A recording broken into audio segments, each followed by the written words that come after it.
Lepo pozdravljeni in dobrodošli na današnji že 17. predstavitvi Svetovne mreže Univerze v Ljubljani. Z nami je dr. Igor Sirnik, ki bo predstavil vidike krožnosti in krajinskih izkušenj v obstoječih agrivoltaičnih projektih. Predstavitev bomo tudi posneli, objavili na spletni strani ter delili PPT predstavitev in tudi posnetek predstavitve z vami. Zdaj bi vam pa zelo na kratko še predstavila Svetovno mrežo Univerze v Ljubljani, ki jo krajše imenujemo SMUL in združuje predvsem Slovenijo povezane slovenske znanstvenike, profesorje in druge ugledne osebnosti, ki delujejo v akademskem okolju, raziskovalnem in razvojnem okolju v tujini. Zdaj, strani Univerze v Ljubljani si na različne načine prizadevamo krepiti sodelovanje s člani in članicami SMUL, ki se tako aktivno vključujejo v različne aktivnosti, od aktivnosti doktorske šole, sodelujejo na različnih letnih srečanjih in v različnih strokovnih komisijah.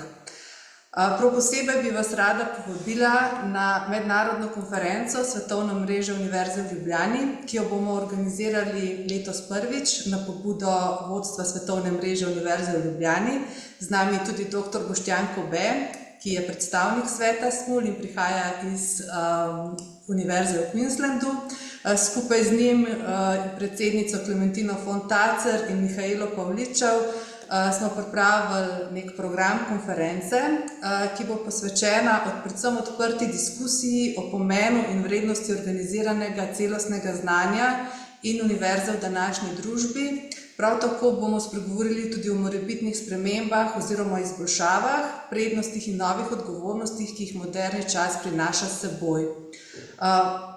Načrtovali smo tudi oziroma bomo v okviru konference organizirali okroglo mizo, ki pa jo bomo posvetili posebej vprašanju oziroma temi privabljanja uspešnih slovenskih strokovnjakov k vrnitvi v Slovenijo in kako zagotoviti, da bodo potem svoje uspešno delo nadaljevali tudi po vrnitvi v Slovenijo.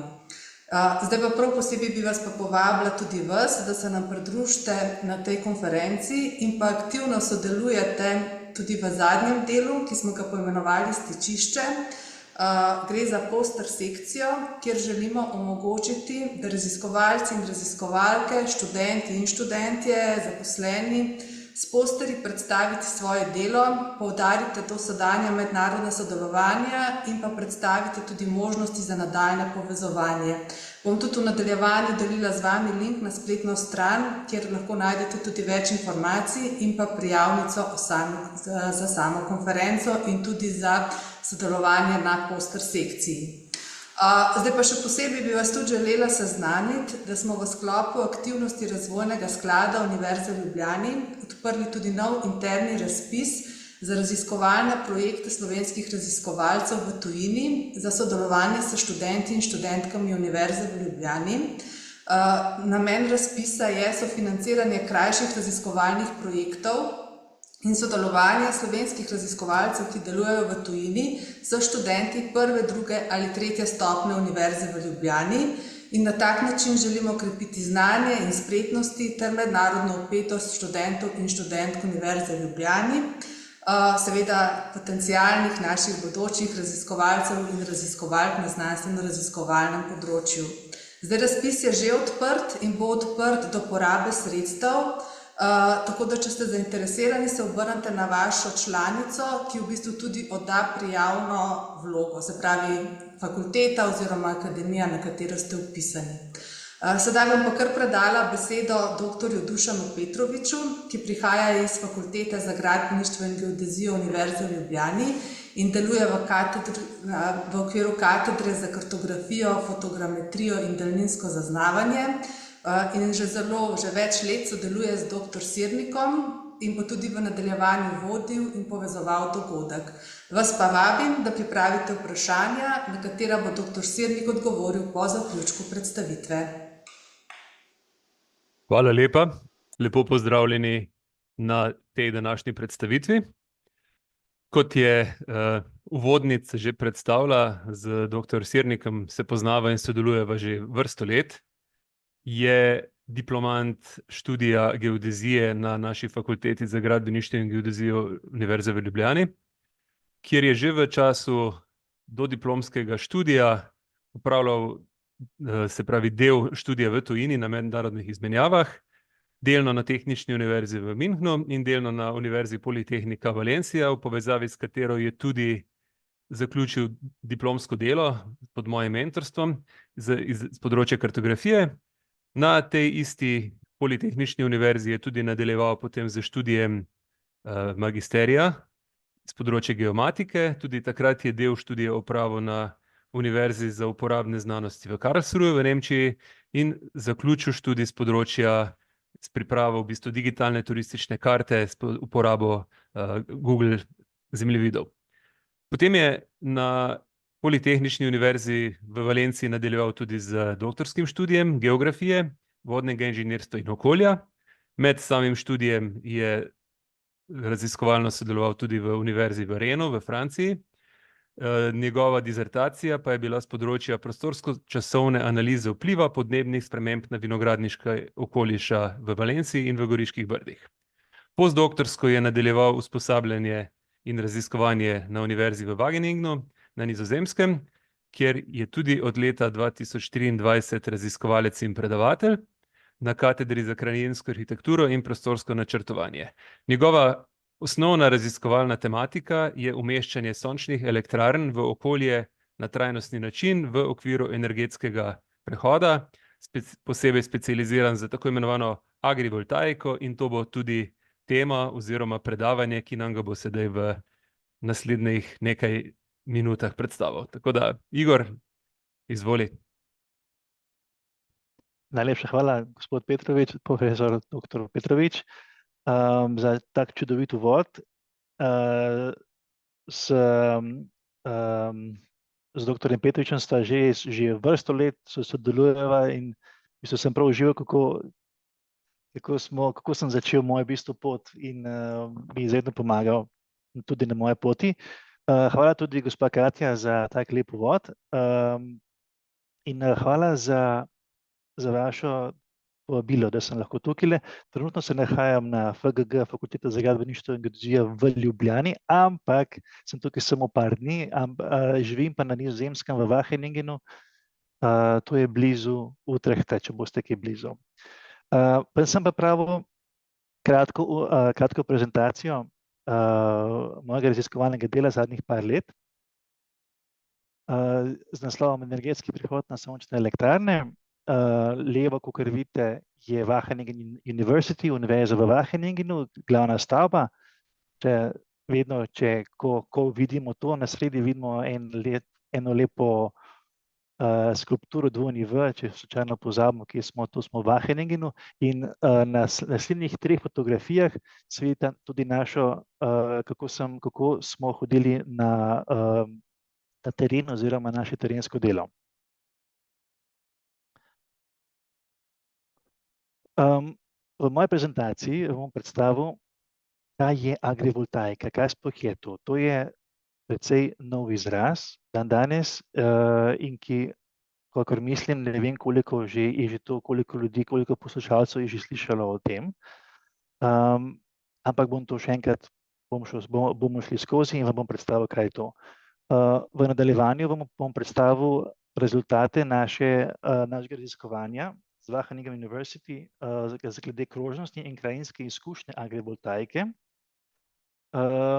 Samo da povem na kratko, agrivoltaika je sončna elektrarna nad kmetijskim zemljiščem, kar pomeni, da to so sončni paneli, ki so nad kmetijskim zemljiščem, kar pomeni, da ima krajina 2 funkciji, kar je pridelava hrane spodaj in produkcija energije zgoraj, torej 2 funkcije. Potem v 3. točki vam bom predstavil rezultate naše raziskave, kako agrivoltaika spremeni krajino. Tukaj smo se odločili, da se bomo vprašali in bomo šli na območje Nizozemske, kajti tam delujemo in je veliko primerov že agrivoltaike in smo se odločili, da bomo šli pogledati strokovno, kaj sploh pomeni, kako agrivoltaika spremeni pokrajino. In na koncu bo čas za vprašanja in razprave. Kakor je že Dušan Petrovič povedal, sem raziskovalec in predavatelj na univerzi na Nizozemskem. Moje raziskovalne teme so energetski prehod na sončne elektrarne, kar del bomo tudi danes slišali, agrivoltaika, trajnostni razvoj in krajinska kvaliteta sončnih elektrarn. Kako to vpliva na krajinske, na ljudje, ki so v krajini, seveda uporabnike krajine. Tukaj spodaj tudi vidite, sta dva moja linka v Orcid pa LinkedIn, dobrodošli, da se pogledate. V moji oziroma v našem raziskavi se soočamo z velikimi problemi in izzivi, kot so podnebne spremembe, recimo. V podnebnih spremembah, samo trenutek, bomo takole naredili, se poznana tema, so podnebne spremembe. Vsako leto, kolikor vidimo, kaj tudi v Sloveniji, je vedno manj snega. Razni ekstremni eventi, ki se dogajajo danes in se bodo tudi nadaljevali. Drugi problem oziroma izziv, ki so v bistvu so motivacije naše raziskave, je naraščajoče povpraševanje po energiji. Veliko ljudi ve, da v bistvu ljudje na Zemlji, z vsakim dnem jih je več. In več ljudi je, več energije, večja je potreba po energiji. Kar pomeni, to je drug problem in izziv, kako bi mi to energijo proizvedli in dali tem ljudem. Problem novih oziroma trajnostnih rešitvah, zelenim, recimo sončnim elektrarnam, je javna sprejemljivost. Javna sprejemljivost je izredno pomembna, ker ljudje načeloma so proti vsakim spremembam v krajini. In načeloma je javna sprejemljivost precej negativna. Kot primer, seveda, vsak ima svoj vrt, recimo, in si načeloma ne želi imeti na svojem vrtu svojo elektrarno, ki kazi krajino. Četrti problem oziroma izziv je pa konflikt pri rabi zemljišč. Zdaj imamo na eni strani zemljišče oziroma krajino, ki proizvaja hrano, na drugi imamo pa krajino oziroma energetsko krajino, kakor mi uporabljamo ta izraz, in proizvaja energijo. Zdaj, kaj rabimo bolj? Hrano ali energijo? Tukaj je konflikt. Seveda hrana je bolj pomembna, ampak vseeno energijo tudi rabimo. In ta konflikt rešuje delno seveda agrivoltaika. Kakor vemo, je zelo popularen izraz zeleni Green Deal oziroma zeleni prehod. To sem si sposodil na spletni strani gov.si. Del tega zelenega prehoda načrta je spodbujanje zelene tehnologije, kar tudi mi delamo, in povečati rabo obnovljivih virov energije. Sončna energija. In ena izmed rešitev, kako pač rešiti probleme in izzive in iti v smeri zelenega prehoda, je agrivoltaika. Ta izraz agrivoltaika zaenkrat še ni priznan, kar se tiče, še nisem našel v slovenskem SSKJ-ju, še nisem našel, ampak se uporablja več izrazov, kot je agrivoltaika, agrovoltaika, agrofotovoltaika. Za moje pojme je najlepši izraz iz Japonske, ki pravi solar sharing. Fantastičen izraz. V oklepaju Baberjih, to je ime kraja, ki je ta agrivoltaika, lokacija agrivoltaike. Primer. Vam predstavljam, to je agrivoltaika. Kakor vidite, spodaj rastejo maline. Lokacija je na Nizozemskem, je približno 30 km stran od Wageningen, kjer jaz živim. Spodaj, kakor vidite, je nasad malin, zgoraj so pa sončni paneli.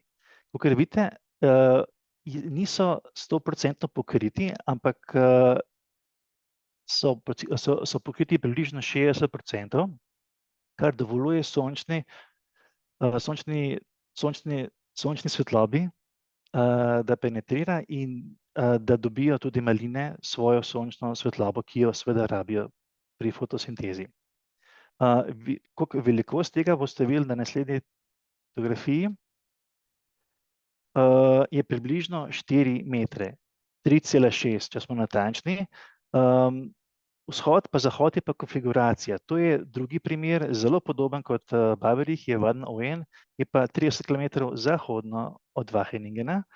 Tukaj je ena fotografija iz našega obiska, to so moji kolegi iz univerze, in si gledamo, oziroma smo na field work, ko se reče po angleško. Gledamo, kako to deluje, in kmetovalec, ki se tukaj vidi, je gospod, ki govori, nam je predstavil, zakaj se je za to odločil in nam z veseljem tudi razkazal njegovo agrivoltaiko. Še naslednji primer, da boste dobili še malo večjo razlago, kaj je to. To je konfiguracija z vertikalnimi sončnimi paneli v Kulenborgu. To je tudi blizu Wageningen, nekje na sredini Nizozemske. Posebnost pa je, tole so postavili 2 leti nazaj, 1 leto in pol nazaj, so vertikalni sončni paneli. Kar pomeni, sončne paneli je iz vseh strani, obeh strani. Produkcija energije je manjša, 10 do 20%, kot smo prej videli vzhod-zahod konfiguracija, ampak je pa struktura je nižja, približno 3 metre, tukaj je v tem primeru točno 3 metre, in raba tal je travnik in tukaj žal ne vidimo, takrat, ko smo bili mi, ni bilo krav, ampak tukaj so krave. Tukaj se krave veselo pasejo in tukaj imamo v bistvu najlepši primer agrivoltaike. Na enem prostoru imamo produkcijo hrane in energije. Potem smo šli še do kraja z imenom Harem, bolj severno, v Nizozemskem. Vsi ti primeri so na Nizozemskem. Ostali primeri, boste videli, so tudi po celem svetu, ampak osredotočili in osebno smo tudi raziskovali primere samo na Nizozemskem. Tukaj vidite, je Harem, recimo, je južna konfiguracija, kar pomeni, da sončni paneli gledajo proti jugu, so pa precej nizki, kot tukaj vidite. Na fotografiji sem recimo jaz na desni, plus 2 moja kolega, in spodaj imajo produkcijo gob, šiitake, recimo, takrat so imeli. Kot vidite, tukaj so sončni paneli, so 100% prekrivajo površino, kar pomeni, da spodaj za kaj več kot za produkcijo gob ni dosti sonca. Potem smo šli pa v še en primer agrivoltaike lušne Almere. To pa sledilni sistem oziroma tracking sistem. To so pa solarni paneli, sončni paneli, ki se obračajo glede na to, kjer je sonce, kar pomeni, da je produkcija energije višja. Seveda so pa tudi tukaj problemi, ki rabijo pač svoje motorje, rabijo svojo energijo, bolj so dragi in za take rešitve se zaenkrat, vse primere, ki smo jih pregledali, se ljudje zaenkrat še ne odločajo. Kot sem že omenil, sledilni sistem ima pozitivne stvari in tudi negativne. Pozitivna je tudi taka, da ko recimo rastlina spodaj pod sončnimi paneli rabi več svetlobe, kar v rastni dobi recimo na začetku, se preprosto sončni paneli se poklopijo in omogočajo rastlinam več sonca, kar pomeni tudi večja produkcija hrane spodaj pod sončnimi paneli. Naslednji imamo še dva lušna primera. To je pa konfiguracija vzhod-zahod oziroma arch, lok iz Lelystadta. To je pa naša konfiguracija iz Wageningena univerze. Tukaj bo Naredili so jo 1 leto nazaj in bo stala samo še 2 leti. To je samo za raziskovalne namene, spodaj gojijo deteljo in vse tele panele se lahko premikajo nazaj in naprej, glede na to, koliko svetlobe rabi detelj, recimo spodaj. Zgleda fantastično, meni je super lepo, ampak se mi zdi, kolikor smo mi gledali, veliko denarja, za mogoče sledilni sistem bi mogoče bil tukaj bolj uporaben. Ampak kar se tiče pa lepote in krajinske izkušnje, je pa definitivno eden izmed mojih favorit in moj najlepši agrivoltaični primer. Potem smo pa v eni raziskavi smo se pa vprašali, kaj pa gozd. A bi se dal postaviti agrivoltaika recimo v gozd in smo mu dali delovno ime Forest Voltaics. Tukaj vidite, kako gozd počasi raste, 0, 2, 4, 6, 8 do 10 let. In s tem se solarni sončni paneli so na taki konstrukciji, da počasi rastejo z gozdom. In ko gozd postane pač recimo dosti star, se ga lepo poseka in se spet nasadijo drevesa. In pol sončni paneli spet padejo dol in spet počasi rastejo. Ena izmed zanimivosti, ki smo v bistvu tudi se vprašali, kaj pa to. Zdaj veste, kaj približno je agrivoltaika. Zdaj bomo pa pogledali, kaj so pozitivni učinki agrivoltaike, ki smo jih dobili v strokovni literaturi. Prvo kot prvo je izredno pomembno, da agrivoltaika omogoča povečanje produktivnosti do 300%, kar se tiče pridelka pod sončnimi paneli. Ta primer je iz Indije, recimo, seveda 300% je kar veliko, kar pomeni, to so naredili dve njivi so bile. Ena njiva je brez agrivoltaika, ena pa z. In potem so primerjali. Rezultat je, da se produktivnost paradižnikov poveča za 300%. To je Indija, recimo v Nemčiji so naredili isti preizkusi s krompirjem in so dobili recimo 3% več, pa bilo je sončno leto. Načeloma je agrivoltaika omogoča malo več, ampak tudi odvisno, kje je to, oziroma koliko sončnih dni je na leto. Drugi pozitivni učinek agrivoltaike je stabilizacija pridelka z zmanjšanjem evapotranspiracije in temperature. Vsaka sončna celica oziroma sončni panel pod njem, ki je recimo na višini 3, 4, morda celo 5 metrov, vpliva na mikroklimo. In ta mikroklima omogoča, da so temperature, da maksimalne temperature padajo za par stopinj in da minimalne temperature se zvišajo za par stopinj. Plus zmanjšanje evapotranspiracije. Recimo kot primer v vinogradništvu in seveda tudi v sadnem drevesih je pozeba. In z agrivoltaiko lahko, to ne moremo izničiti pozebe seveda, ampak lahko pa jo umilimo s tem. Tudi recimo kot obramba pred točo je recimo tudi zelo pomembna in solarni paneli, sončni paneli zdržijo točo. Smo se videli na večjih primerih, vsaj kar se tiče novih sončnih panelov. Naslednji pozitivni učinek je zmanjševanje potreb rastlin po vodi, recimo v tem primeru do 99%.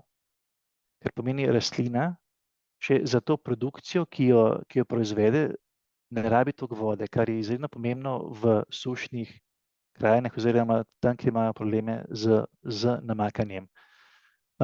Plus to področje pa še ni raziskano, zaenkrat smo našli samo en paper smo našli, je pa, da zmanjšuje uporabo dušikovih gnojil brez zmanjševalnega pridelka. Primer. To je definitivno, vsaj kar se tiče krožnega kmetijstva, izredno pomemben podatek. To, kar sem zdaj pogledal, to je aktivno raziskovalno področje, je zelo dinamično in mi na Wageningenu univerzi smo se vprašali, katere vidike krožnosti in krajinske izkušnje agrivoltaike so obravnavani v strokovni in sivi literaturi. Mimogrede, da še pomem, tudi višje ravni biotske raznovrstnosti povzroča agrivoltaika. Skratka, če se vrnemo nazaj, smo se vprašali, katere vidike krožnosti in krajinske izkušnje agrivoltaike so obravnavane v literaturi. Potem smo dali lep naslov tukaj, kakor vidite, in smo tudi lansko leto smo objavili. Kakor vemo, prehod kmetijstva v krožno kmetijstvo je izredno pomemben, vsaj kar se tiče predelave hrane. Zakaj? Do leta 2050 bo svetovno prebivalstvo naraslo tudi na približno 9,5 milijarde ljudi. In če ne spremenimo vzorca proizvodnje in potrošnje, tvegamo, da bomo izčrpali naravne vire.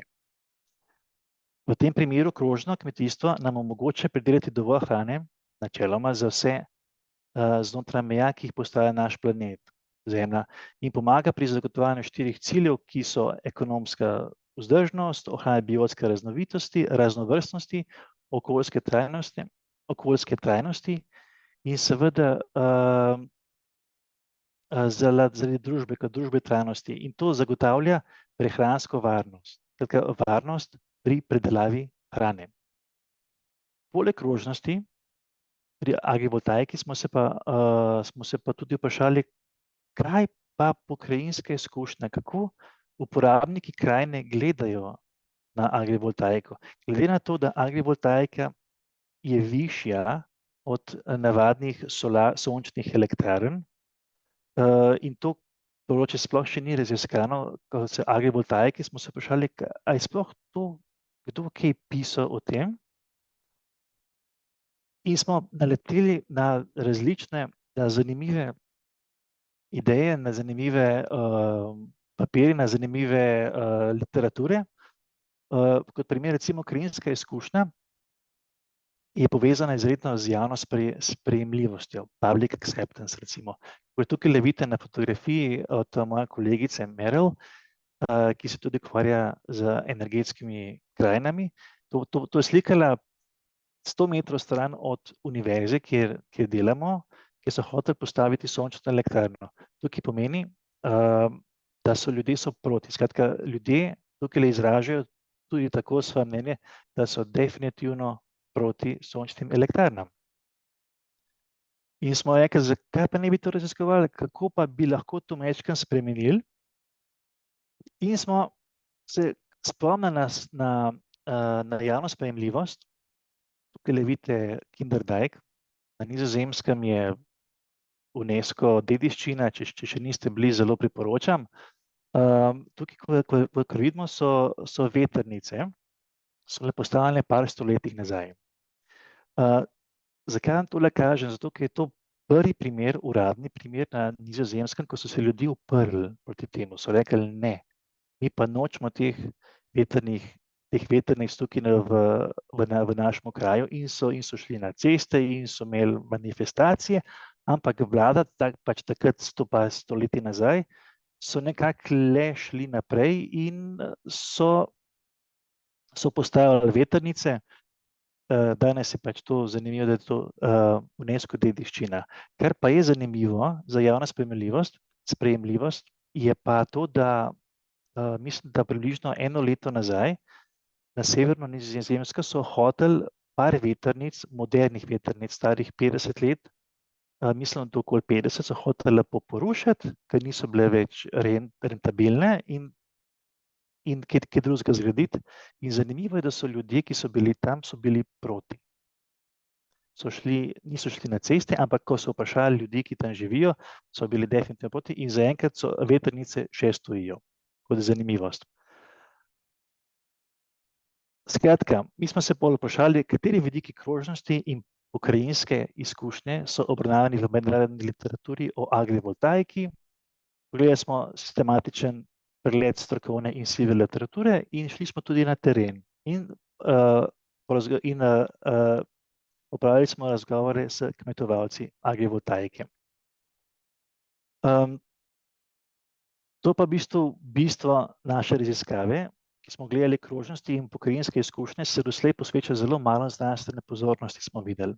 In povezava med kmetijstvom in krožnostjo, sončnimi elektrarnami in krajinsko izkušnjo, pa tudi med krožnostjo in krajinsko izkušnjo, zelo malo povezav je, ampak ta povezava je agrivoltaika, tukaj je v angleški besedi agrivoltaics. Smo se tukaj vprašali, kako pa oceniti krožnost in krajinsko izkušnjost. In smo se odločili, da bomo uporabili, kar se tiče krožnosti, smo uporabili 10 kazalnikov krožnosti kmetijstva, ki bom v nadaljevanju bom predstavil. To, kar vidite, so mednarodni primeri, ki smo jih rabili, jih je 16. Zanimivo je, da so vseh teh primerov agrivoltaike na svetu, to niso vsi seveda, to so samo tisti, ki smo jih mi obravnavali glede na našo raziskavo. Velika večina jih je na severni polobli. Velika večina. In to so pa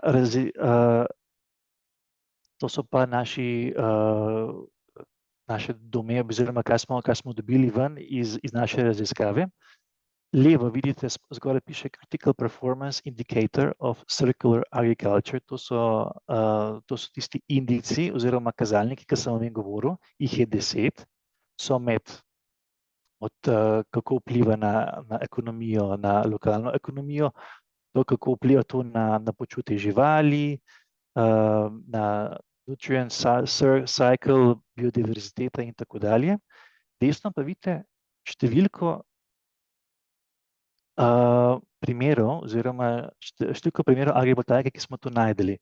Ker vidite, najbolj smo opazili, da so agrivoltaike, da se vidi v regionalni ekonomiji in vitalnosti ruralnega okolja. Skratka, ekonomija izredno pomembna tukaj, kar se tiče ekonomije. Potem zelo malo smo opazili, kako se živali počutijo spodaj. In biodiverziteta je recimo bila samo v enem projektu obravnavana, kar se tiče pa ohranjanja narave oziroma in uporabo ostankov hrane, recimo, pa sploh ni bilo obravnavano. Recimo, kar tukaj vidimo, je definitivno veliko prostora za raziskavo in za več projektov, ki bi bili morda boljši, kar se tiče krožnosti. Potem, v drugi fazi smo pa šli na nizozemske agrivoltaične primere. Tukaj smo jih vzeli 10.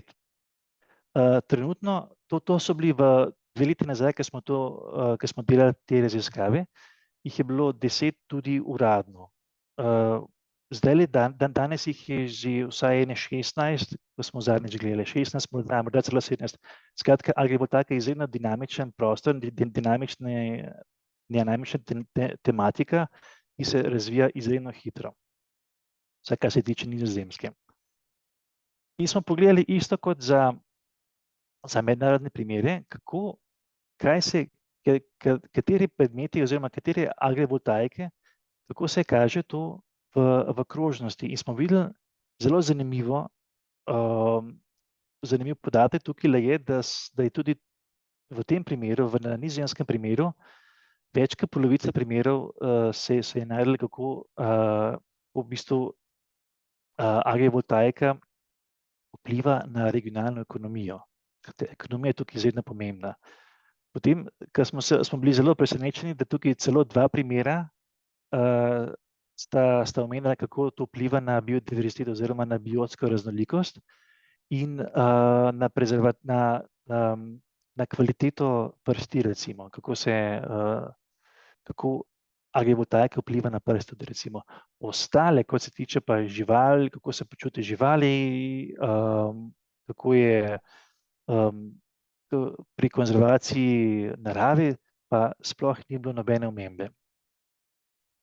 Potem smo pa šli, v zadnji fazi smo pa rekli, v redu, kako pa agrivoltaika vpliva na krajinsko izkušnjost oziroma na nas, ki gremo v naravo, ki gremo recimo na kmete, bomo rekli po domače, kako to vpliva na krajinsko izkušnjo. In smo se vprašali, a je kakšno agrivoltaičnih primerov, a sploh gremo lahko tja noter, lahko to obiščemo, in smo videli, da v 8 primerih lahko sicer obiščemo, kot smo že videli prej na raznih fotografijah, ampak moramo prej pa poklicati seveda kmetovalca oziroma lastnika. V 2 primerih pa je lepo zagrajeno, oziroma vsi primeri so zagrajeni in ne puščajo noter ljudi, kar v bistvu tudi je logično, ker to je privatna zemlja, seveda.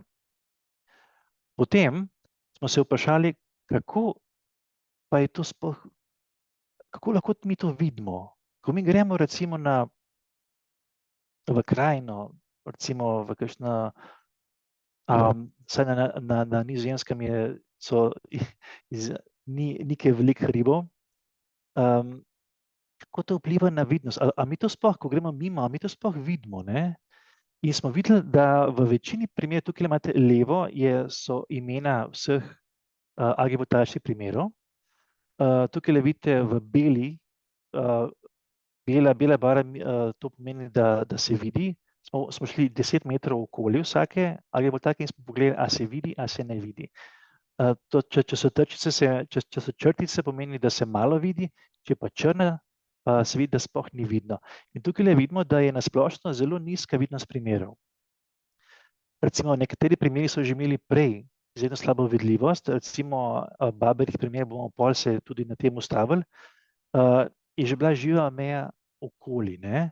Že prej so to ogradili in zdaj, ko so samo še dodali agrivoltaiko, se v bistvu vidljivost ni veliko spremenila, ampak je že bila slaba vidljivost prej. Skratka, bistvo je tem, da dizajnerji oziroma kmetovalci, ki se odločajo za agrivoltaiko, raje to skrivajo, da bi to pokazali. Potem smo pogledali, kako pa je konfiguracija za plat oziroma patch type v nizozemskih agrivoltaičnih primerih. Kaj to pomeni? Kako je bilo prej in kako je zdaj z agrivoltaiko? V primeru, levo primer, vidimo tukaj Babberje, ki so vam pol ustavili. Pomeni, da plava barva pomeni, so sončni paneli, rumena je pa njiva. Skratka, prej in po, kako sončni paneli okupirajo oziroma kjer del in kako, s kakšno obliko se postavi elektrarna. Vidimo na levo primeru je, prej kot je bila njiva, so preprosto vzeli celotno obliko njive in so dali solarne oziroma sončne panele. Tudi na desno. Responsive pomeni, da niso kaj gledali, kako je bilo prej in potem, tako kot se tukaj vidi. Vidite, da je oblika solarnih panelov kar tako malo po domače. In desno split, kot vidite, pa v bistvu razdeli. Celotna njiva razdeli recimo tukaj na 1 pa 2 tretjini, nekje na sredi so sončni paneli. Kar je izredno pomembno, kako zdaj, kot smo že prej povedali, spremembe v krajini so izredno pomembne, kar se tiče ljudi, in zelo slabo, v bistvu, javna sprejemljivost je izredno manjša, če je večja razlika. Tukaj v responsivi je manjša razlika, recimo v e-responsivi, tole, kar vidite na sredi, je pa kar velika razlika prej in po, kar se tiče tudi estetike. Kot primer, recimo Brauhausen, Split, kot smo prej povedali, tako da vidite, desno, levo je njiva, na sredi so pa sončni paneli.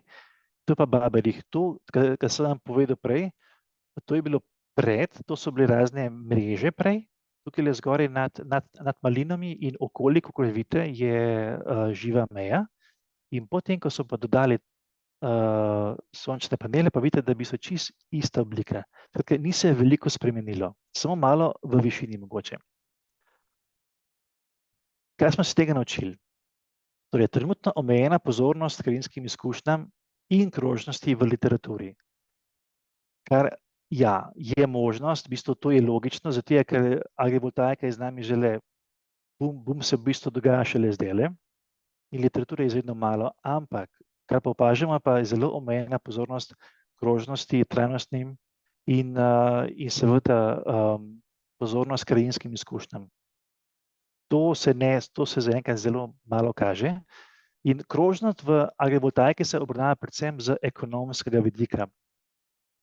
Če se spomnite, prej sem omenil, ekonomija je številka 1, ki je zelo izredno pomembna in z veseljem tudi dizajnerji napišejo, koliko se to splača. Ne? Ekonomija, denar je zelo pomemben vidik. Kar se pa tiče krožnostnega vidika, so pa ohranjanje narave in zmanjševanje toplogrednih plinov so v vseh agrivoltaičnih primerih, ki smo jih mi pregledali, jih sploh nismo našli. Niti po svetu, niti na Nizozemskem. Kar pomeni mogoče prostor za definitivno izboljšanje. Skratka, če niso omenili, morda seveda obstaja, ampak je manjša možnost, ampak to so vidiki, ki smo mi kot predlagali, kot avtorji tega članka, da bi se mogli bolj upoštevati. Recimo na Nizozemskem so pokazali vsi agrivoltaični primeri slabo vidnost in so večinoma nedostopni. In trenutno so vsi primeri večinoma majhnega obsega. To so več ali manj razni pilotski projekti. To so mogoče par 100 kvadratnih metrov ali manj ali več. In tudi v primeru našega na univerzi smo imeli agrivoltaični primer, če se spomnite z lokom, ki bo gor samo še par let in pa ga bojo porušili. Več ali manj to so samo piloti. V večjem obsegu so pa recimo v Italiji, tudi v Nemčiji, skratka, težko jih je, ampak vedno več jih je. In v večjem obsegu agrivoltaike, ki se to tudi pričakuje v prihodnosti, se pričakuje večji pritisk usmerjen k izboljšanju krožnosti in krajinske izkušnje. Vse lepo, vse prav, ampak pa smo se mi vprašali, v redu, ko že govorimo o krajinskih izkušnjah, kakšne pa so tele spremembe krajine, ko mi umestimo agrivoltaiko. Takole, pardon, se opravičujem. In smo vzeli štiri primere. Vse štiri primere so že bili v prejšnji raziskavi. Tukaj smo lepo tole, smo dali en lep naslov, agrivoltaika spremlja pokrajine, prvi dokazi izgrajenih primerov na Nizozemskem. Tukaj smo pa že gledali primere, ki niso več majhni, ki so še vedno piloti, so že v bistvu na poti iz pilota do recimo večje skale. In smo tudi to objavili pol v Land Use Policy. Vprašali pa smo se, kakšne so krajinske spremembe, ki jih povzroča agrivoltaika.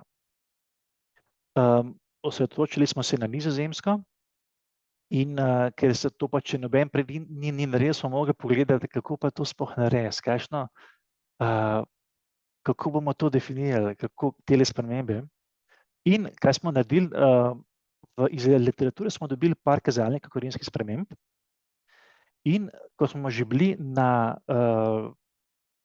smo obiskali, vsak primer smo obiskali osebno in glede na te obiske smo šli okoli, smo fotografirali, smo gledali ortofoto slike, satelitske posnetke in glede na to smo še dodali par kazalnikov in vseh je bilo 10, ki bom potem tudi predstavil. To so 4 primeri. Vse sem že prej predstavil. Spodaj sem jaz, ki govorim s kmetovalcem. Tale kmetovalec tukaj v Krumlovih je izredno fantastična oseba, res vesel, da lahko predstavi tudi več študentov je že prišlo v Krumlovih in zato pač blizu je od Wageningena in izredno prijazen in z veseljem pove, kako to deluje, zakaj se je odločil. Tukaj so recimo krave in je izredno ponosen na to, da ima krave in še predeluje kravo, ne predeluje, ampak kot meso, mleko, seveda sir nizozemski dela in še energijo dela. Agrivoltaike dela, se opravičujem. Vsako 4 primere smo pogledali zelo podrobno in smo tukaj videli, tole zeleno se je v bistvu živa meja, v bistvu vrsta dreves, ki je izginila. Agrivoltaika od tega je bila tam, potem, ko so dali agrivoltaiko, ko so jo umestili v ta prostor, so preprosto posekali živo mejo. Sploh ni bilo več. Kaj so pa dodali, recimo, so pa transformatorji tukaj in seveda sončne panele. To je en primer. V drugem primeru je tudi izredno male spremembe smo opazili. Ne? Tukaj je recimo ograja, tukaj je v rdečem rdeča linija. Tukaj je Kulenborg primer s kravami, ki sem vam prej omenil. To iz črno, AVPP se opravičujem, to pomeni Agrivoltaics Power Plant. Za tako ime smo se odločili. To je tukaj vidite, da je izredno malo sprememb. Samo solarne paneli so bile, postavil je mečken tukaj na južni strani ograjo in to je to. Se vprašali, kako pa to mogoče, da samo to, ne? Ker je načeloma je to kar velik poseg v krajino, pa smo šli pa do naslednjega primera agrivoltaike, tukaj pa vidimo izredno veliko sprememb. To pa krajino pa zelo veliko sprememb smo, kot je recimo za rdečo je ograja, definitivno je ograja okoli in okoli. In na desni strani vidite tako rdečkasto površino, to je ribnik. To so naredili ribnik. Zdaj, zakaj so to naredili? Takrat, če to nam niso povedali, zakaj, ampak predvidevamo za to, da bi mogoče lahko tudi za namakanje bilo, ne, ki bodo bolj spodaj imeli. Levo so tudi naredili tako posebno cesto in parking okoli in iz vseh teh zemeljskih del so naredili en mečken hribek, tukaj levo vidite z rumeno barvo, ki piše Change of Relief.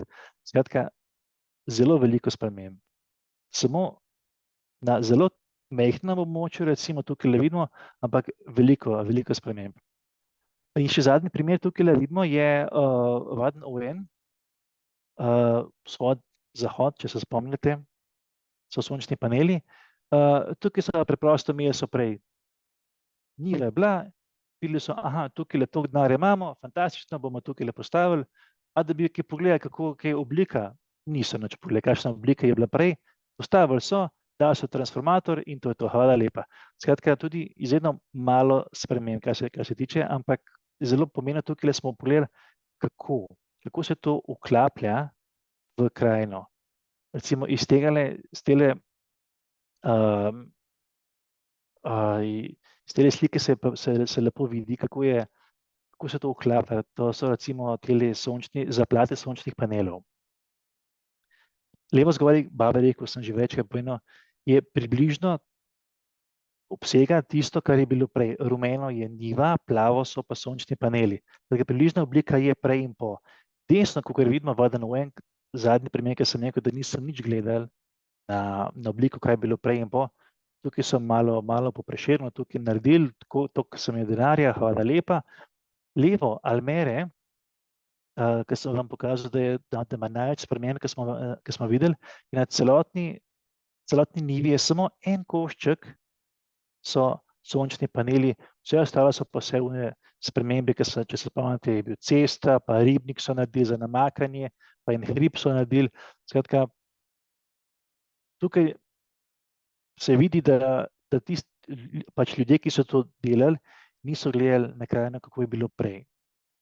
Desno, recimo Kulenborg, če se spomnite, to so vertikalni sončni paneli, je pa malo le gledal in je recimo njiva bila v tem smislu in je približno v obliki njive tudi postavil recimo sončne panele.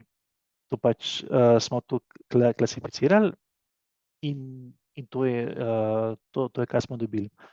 Potem smo se pa vprašali, v redu. Kako pa tukaj odprtost pomeni, krajinska odprtost, kaj to pomeni? Prej in pol, kako je to razlika, če smo bili recimo, prej, če smo ostali recimo 100 metrov stran, pred agrivoltaiko in po agrivoltaike, a ko mi gledamo recimo v to smer, v smer agrivoltaike, ali kaj več vidimo, ali kaj manj, a nam zapre kakšen razgled. Temu se reče pač krajinska odprtost in smo naredili samo trenutek. Malo gre naprej. Torej, vse 4 primeri smo pogledali, kako je, recimo, če gledamo samo v zgornji graf, vidimo, koliko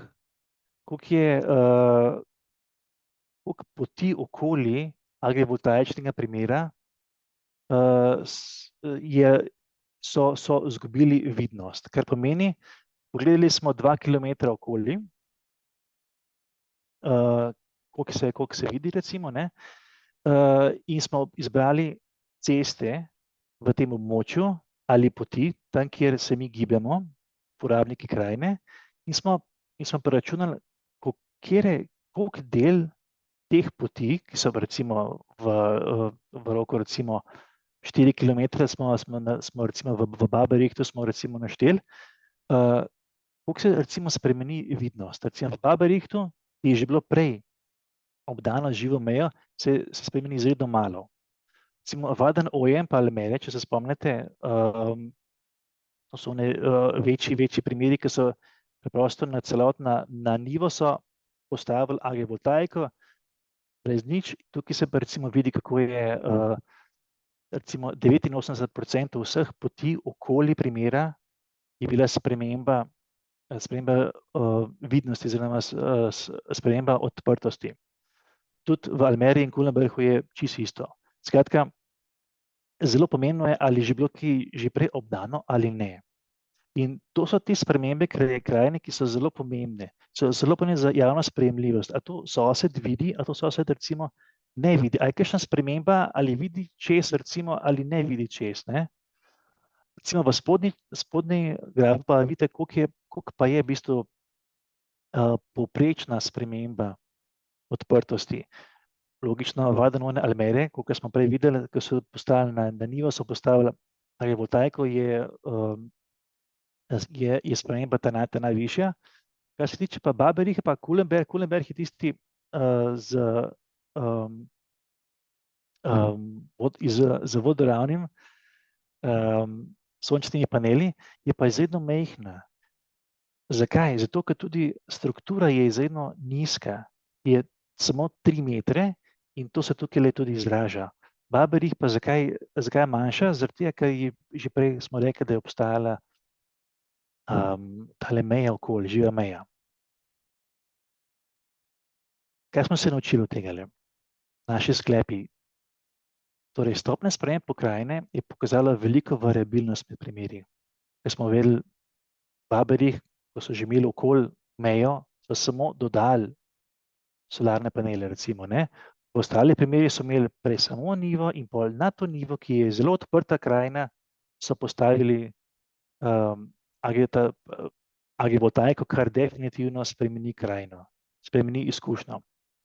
In v vseh teh primerih to niso vsi zelo podobni, ampak je vsak primer ima svojo zgodbo, kot smo zdaj videli, ne. Recimo so boljši primeri, recimo, da je manj sprememb krajine, so pa primeri, ki jih recimo več sprememb, ne. In večina krajinskih sprememb je povezanih s krajinskim vzorcem in odprtostjo. To sta dva kazalnika, ki smo jih ugotovili pri vseh predmetih, pri vseh agrivoltaičnih primerih. Oblika zaplat se definitivno spremeni razen pri Baberichtu. Pri Baberichtu se je mogoče malček premaknila, če se spomnite, pri vseh ostalih primerih se je pa res spremenila. Spremenila se je celotna, rečemo, oblika njive. Čiste zdaj pač nova oblika. A smo videli, je treba majčkeno paziti, kako se to dizajnira, kako se to umešča v krajino, ker agrivoltaika lahko pride do trajnejših sprememb krajine. Solarni sončni paneli se načeloma zdaj ta najnovejši se menjajo mogoče na 20, 30, mogoče celo na 40 let. So že taki paneli, ki se menjajo na 60 let. Mogoče celo več, ampak so seveda dražji, ampak to stane v naravi pač vseh toliko vrsto let in to spremeni krajino, to spremeni izkušnjo krajine, ki jo mi kot uporabnik krajine to vidimo in to tudi občutimo. In merila za izbiro mesta in oblikovanje agrivoltaičnega sistema so izredno pomembna za usmerjanje sprememb krajine. Kar smo videli iz vseh teh primerov, je treba fino pogledati, kam bi pa to unesli, tole agrivoltaiko, a bi dali na to nivo, na drugo nivo, bi dali drugo obliko. Skratka, bistvo je v tem, da mi kot ljudje, kot uporabniki krajine, načeloma smo proti vseh spremembam. Načeloma, seveda, kar pomeni večje spremembe, pomeni tudi najverjetneje tudi manjšo javno sprejemljivost. In obratno, manjše spremembe, večjo javno sprejemljivost. Tako da, to sem vam predstavil zdajle par sklepov iz naših raziskav. Hvala lepa za pozornost in upam, da imate kakšno vprašanje. Zdaj, poslali so mi že par vprašanj, že po e-mailu in gospa Katja, če lahko vprašam, a lahko že, jaz sem tukaj že popravil par odgovorov, lahko že začnem? Ja, seveda, vi kar začnite. Ostali pa lahko tudi vprašanje nam zastavite preko četa ali pa vprašate, pač lahko dvignete roko ali pa zastavite vprašanje. No, fantastično, hvala lepa. Torej, jaz sem izbral izmed, je bilo kar 10 vprašanj, sem bil izjemno vesel. Najbolj relevantne oziroma sem večkrat združil. Tako da eno vprašanje je bilo pravni vidiki energetskega prehoda na sončne elektrarne. Relevantno vprašanje, jaz bom to recimo kar stop share.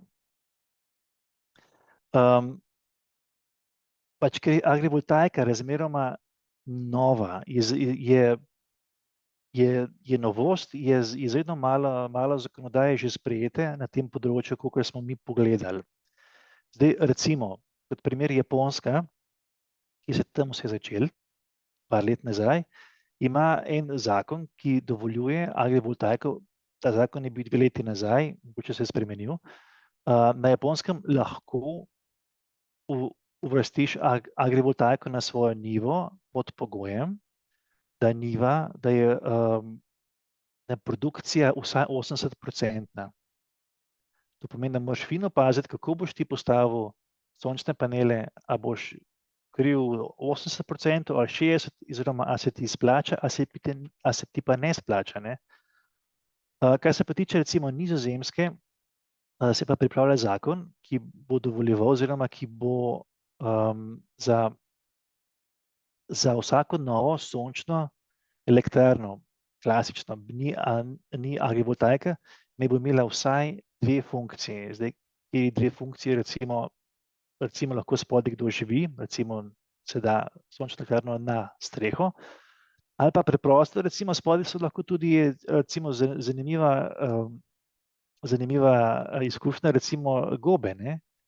Recimo šiitake gobe ne rabijo veliko sončne svetlobe in jih lahko gojijo in jih gojijo tudi izredno uspešno pod sončnimi paneli. Ne vem, za osebo, ki to vprašal, lahko imaš kakšno dodatno vprašanje, me lahko prekinete brez problema. Jaz imam tukaj še 3 vprašanja. Drugo vprašanje je, kakšne so možnosti za postavitev tovrstnih elektrarn v Sloveniji glede na finančna sredstva?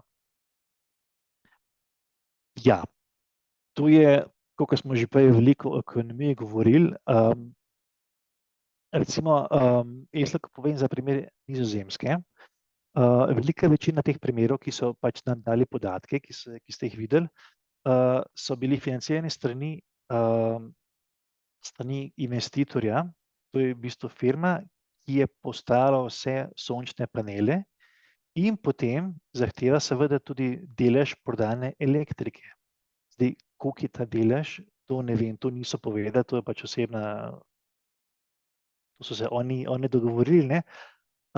Ampak kot recimo, da jaz ne poznam primer, da bi sam kot kmetovalec sam financiral to. še ne poznam, vedno bi kakšen investitor vmes, ki pač zahteval seveda svoj delež. Recimo, kakšne so možnosti za postavitev? Definitivno kot poveča možnost kakšna subvencija, ki je to bilo recimo v Italiji par let nazaj, so naredili eno res veliko agrivoltaiko blizu Milana recimo. Takrat so bile res bogate subvencije, ki so se pa seveda hitro prenehale, ne.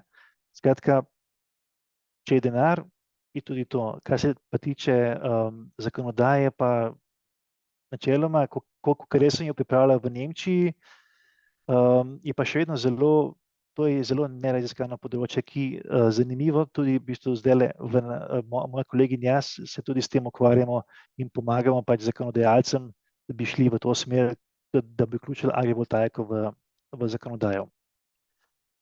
Tretje vprašanje, imam še dva. Do katere mere v procentu energetskih potreb je možno nadomestiti s solarnimi panelimi, saj za večji delež zahteva ogromne površine? Tu so še problem skladiščenja energije in tako dalje. Seveda. Še posebej pri agrivoltaiki, ki ni 100% pokrivana, za večjo produkcijo energije seveda se rabi več prostora. To je logično. Ki pa ta prostor dobiti? Seveda, na Nizozemskem je morda bolj preprosto. Tam je kot država imajo, mislim, 18 milijonov ali več prebivalcev in je izredno gosto naseljena, kar pomeni vsak kvadratni meter je izredno pomemben tam in čim več funkcij ima tak kvadratni meter, tem bolj je dobrodošla rešitev. Agrivoltaika, produkcija energije zgoraj in hrane spodaj. Ena izmed rešitev recimo, ne. Problem skladiščenja energije, seveda, baterije so drage, baterije obstajajo. Tesla dal recimo zdajle par let nazaj ven baterijo, ne. S tem recimo, to je ena izmed opcij, je možno, seveda je pač dražje stane. Kar se pa tiče energije, je pa čim bolj pomembno, zelo pomembno je recimo, da v smislu agrivoltaike, da se porabi čim bolj morda lokalno. To je izredno zanimivo za lokalne kmete, recimo kmetovalce, ki imajo recimo traktorje oziroma imajo veliko uporabniki energije in traktorji so danes že lahko na elektriko in obstaja recimo en vinogradnik blizu Barcelone, Torres recimo, če kdo pozna, da se še nima agrivoltaike, ampak je več ali manj celotni vinograd in vinogradništvi in celotna kmetija, v bistvu bomo rekli, deluje na električna vozila in imajo solarne panele po vseh strehah.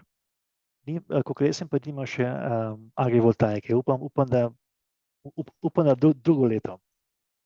Skratka, možnosti so seveda, ampak kar se tiče pa skladiščenja, je pa to se pa ve, ne. Zaenkrat še kakšne fantastične rešitve ni, kakor jaz vem. Upam pa, da bo boljši jutri. In če date zadnje vprašanje, ki sem ga v bistvu, se mi zdi zanimivo in relevantno, kakšne so še omejitve, da ni večje uporabe in uveljavnosti agrivoltaike? Omejitve, seveda, spet se bomo vrnili na ekonomijo, stane, vsak agrivoltaika stane, seveda. In če ni subvencij, če ni investitorja, seveda se morda na kratki rok se zaenkrat, kakor jaz se ne splača, za dolgi rok definitivno se pa splača. Se splača, začetna investicija je izredno velika. To je to zaenkrat, potem je bilo še eno vprašanje o jedrski elektrarni Krško, žal se s tem ne ukvarjam. In to je v bistvu zaenkrat vse, kar sem dobil, kar se mi zdi relevantno. Je pa vi, imate še kakšno vprašanje oziroma kakšen komentar? Imamo v chatu imamo eno vprašanje, se z AVPP pridobljena energija porabi neposredno za obratovanje kmetije ali gre za konvencionalno prodajo električne energije v omrežje? To so dve opciji, seveda, kot sem že prej povedal, ali pa oboje, ne. če je možno, lokalno, fantastično. So pa tudi primeri, ki vračajo energijo, elektriko v omrežje. Problem tega pa je seveda, ker je omrežje, vsaj kar se tiče Nizozemske, izredno zasičeno in težko v bistvu včasih, zdaj odvisno, kjer del dneva recimo, ne. To vračanje recimo energije, kdaj se to vrača. Zato recimo so izredno pomembni paneli vzhod-zahod, ki proizvedejo energijo zjutraj in zvečer. To so tisti piki dneva, ki kot ljudje se najbolj rabimo, pač zjutraj se zbudimo, gremo po tuš in tako dalje, in je največ energije. In vzhod-zahod konfiguracija omogoča sicer manjša predelava energije, kot recimo samo južna konfiguracija, ampak da recimo energijo v omrežju takrat, ko najbolj rabimo, zjutraj in zvečer. Ponoči pa energije načeloma, vsaj ko spimo, načeloma vsaj poleti ne rabimo, ne.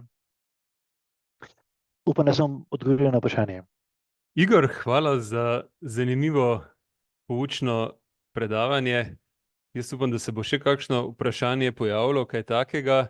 Recimo eno je ravno kar tudi še na chatu prisotno, da so v Italiji ravno prepovedali gradnjo na kmetijskih površinah, da naj to ne bi bila dobra rešitev. Češ, da so izpostavili zaskrbljenost, da so kmetijske površine ne bodo več obdelovalne, da bodo potem šle večinsko v proizvodnjo energije. Mogoče hkrati ob tem vprašanju še moje razmišljanje, ne? Zdaj seveda razpršenost proizvodnje v takem primeru, ko to združujemo z kmetijsko proizvodnjo, seveda pomeni večje površine, ki so potrebne za isto količino proizvodnje elektrike, ob seveda vseh koristih, ki so bile recimo izpostavljene. Ampak v bistvu me zanima nekako drugo, ne?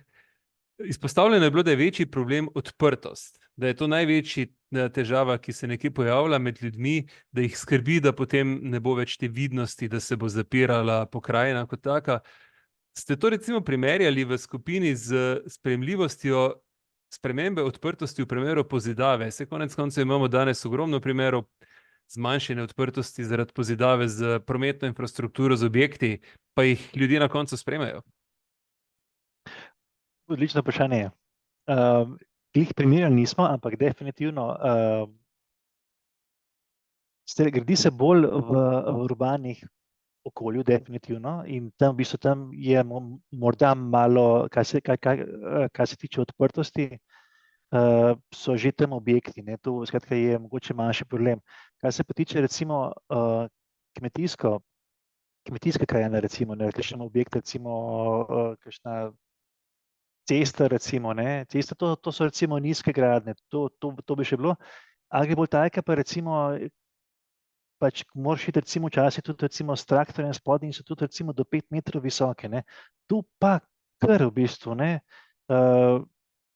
je impact, je v bistvu, kar se tiče odprtosti, še posebej, če recimo živiš zraven, ne, in kar naenkrat je v bistvu pred tabo 5 metrov visoka struktura. Je pa recimo zanimivo to, da v enem primeru imajo hruške, torej drevesa hruški, ki rastejo recimo do recimo 4 metrov, so pa že tam hruške bile in samo pač nadgradnja je mogoče 50 centimetrov višja, so recimo dali solarne panele, recimo, ne. Tukaj pa razlika je pa izredno, pač tiste pol metra se pa zelo malo pozna. To morate vedeti, to so drevesa, ki so tam pozimi, poleti, vse posod. Pole pa recimo tukaj pšenica, ki poleti je, pozimi je pa ni, ne, in se v bistvu točno vidi, kako, ko je pšenica, se vidi pač element je tam, ne, ok, mehen višji ima solarne panele, pozimi pa recimo ostane pa samo še solarne panele, ne, to pa v bistvu je večja sprememba, bomo rekli. A sem odgovoril prav? Ja, hvala, vsekakor. Če imate še kakšno repliko? Ja, je morda kakšno vprašanje še s čigave strani, še kakšen komentar? En komentar imamo še v chatu, da so v Italiji prepovedali gradnjo na kmetijskih površinah, ker naj to ne bi bila dobra rešitev, ter da so izpostavili zaskrbljenost, da kmetijske površine ne bodo več obdelovane. Mogoče še kakšen komentar na to? No, to nisem vedel, ampak ja, Posebej zaradi tega tudi delamo raziskave. Ne.